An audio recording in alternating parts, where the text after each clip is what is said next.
દારૂની પોટલીઓનો જથ્થો મળી આવ્યો છે લક્ષ્મણ હોલ કે જે નવસારીનું ઐતિહાસિક સ્થળ છે અને લક્ષ્મણ હોલને અડીને આવેલી મૂતરડી કે જે વર્ષો જૂની છે, સૌ કોઈ જાણે છે, પણ તે છતાં પણ એની દુર્દશા તમે જુઓ.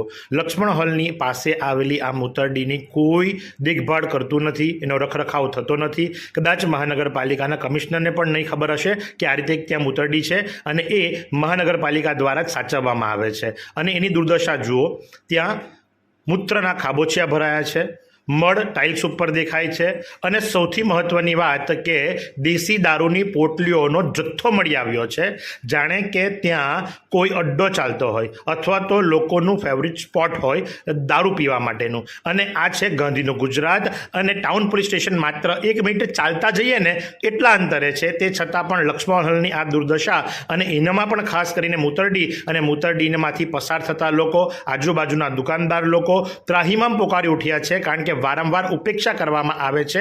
ભલે પેન યુઝ કરી દો પણ એની રખરખાવ તો રાખો, એની સંભાળ તો રાખો, કારણ કે આમ જનતા ત્રાહિમામ પોકારી ઉઠી છે, ત્યાંથી પસાર થતા લોકો ત્રાહિમામ પોકારી રહ્યા છે. એટલું જ નહીં, દુકાનદારોએ તો હવે દુકાન વેચવાનો વારો આવ્યો છે, પણ એ પણ કોઈ સારા ભાવમાં લેવાલ નથી, કારણ કે આ મૂતરડીનો સૌથી મોટો ત્રાસ છે.